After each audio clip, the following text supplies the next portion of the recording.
I cannot count the amount of time that I've heard people say that renting a place is to waste money. And on the other hand, I've seen so many people making huge financial mistake by buying their primary house. So we're gonna talk about this and we're gonna dig into some good practice to build your net worth with your living place or to not waste that much money. Let's check this out. Hey guys, Bernard. I'm back for another one, and I will start by saying that most of the mistakes that I will talk about in this video, I made them. As I made this video, I'm currently renting the place where I live. It's an 800 per month apartment, which in my city is a pretty low cost, and I also own 4 rental properties. I'm not saying here that this is the best way to do it and everybody should do the same as I do, but after this video, you will understand why I'm doing it this way. You might have a different look at primary houses or renting versus owning. Alright, right now I really need to try something. Alright, so new spawn. One of the first mistakes that I made when I bought my first property is actually something that a lot of people are falling for, and it's overspending. Seems like a lot of people, when they look for their first property, they will enter a mode where they want it to be something that expresses their personality. They want it to be something awesome that they will be proud of, and expense seems to not be that important anymore, even if the numbers pile up and pile up. That's the mistake that I made. When I bought my first property, I just wanted something awesome. I did not want to put any work on it. I just wanted something that people will have a wow effect when they look at it. So I was here 6 years ago, and there was no building behind me, and I bought this condo behind me on the 3rd floor with absolutely no knowledge in real estate investing. See, that's the 3rd floor right there. The main reasons why I bought this condo was, like so many people, because I liked the design and the price was good. And I got the result of a non-professional investor. So my condo lost $20,000 in market value over the last 6 years. That's pretty bad. And right now I can tell you that this is a pretty expensive price to pay to a wow impressions that will last only 2 minutes, times maybe 10%. So is this something worth paying for? Hell no. And one more thing that people often forget, it's to hit the like button down there.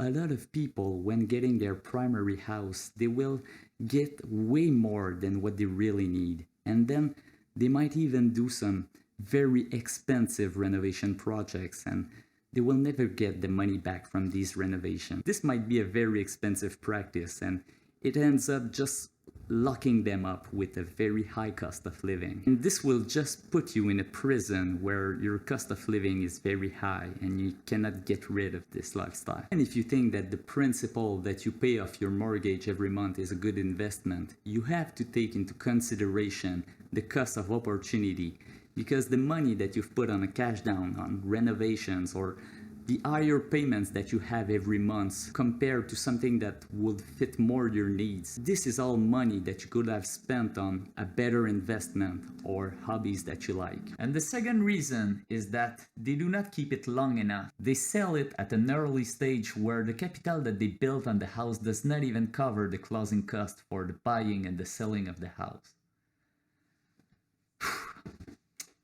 That's sad. That can be seen like eating an avocado that is just not ready to eat yet. Deep down you just know that that felt not right.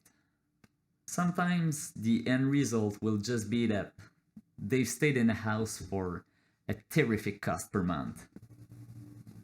And the third is that often the house is not suited for a good second use, like to make a Airbnb house or a rental property. And this would make renting the house a lot harder in case the owner would not want to sell it because the timing is not proper.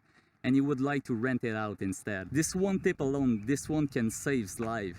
If you're looking for a house and you're not sure you're gonna stay there for a long time, make sure that it would make a good rental property. Not like the first property that I bought. I mean, I still got it and it's rented, but I break even on it. I do not bring any cash flow on it, and the appreciation is pretty bad. Obviously, you have to plan to manage it because it's an active project. Let's get out of here. And now the fourth is that they've just spent their whole financing power on the purchase of their primary house. And they might just have faced the wall that we all gonna face as real estate investors, and this is the day where the banks doesn't want to finance you anymore for residentials because your debt ratio is now too high. This is something that is too often overlooked, but financing power is a limited resource. You have the opportunity to invest hundreds of thousands. Make a good use of it. This is something that I've heard more than once. I'm gonna buy my primary house and then I'm gonna get into real estate investing. And because of that financing wall, it works better the other way around. And the more expensive the primary house is gonna be, the closest it's gonna get them to that financing wall. So it might not be yet. They might have the opportunity to finance something else. You see, living in a 800 per month apartment got me to save a significant amount. And obviously I'm not spending a single penny to improve this place. And that's because I would not get any returns on the money that I would spend. The difference between what I was paying in my previous place and this one, it gets me to save almost 5 grand per year. Yes, even my condo. Clearly a newbie move, but the returns are still better than any ETF. And that is the power of not overspending for the place that you live. And one more thing that is pretty awesome is that it simplifies my lifestyle, because I want to restrict at maximum the amount of maintenance that I have to do for my personal living. I don't want to have a huge place with many rooms, because that's just more rooms and more space that we'll have to clean. To me, I just see it as wasted energy. So the name of the game is efficiency, and it's efficiency in the money that I spend, the space that I use, and the energy that I put into the place that I'm living. I also have to say that I will probably not stay here for very long. I move a lot, but that is until my next creative real estate project, which of course I'm gonna show you in a video. And if you need some motivation to make a switch, but you feel like you're too attached to your living place, just take a look at your best memories. And were they about living in a big fancy place, or were they just like mine?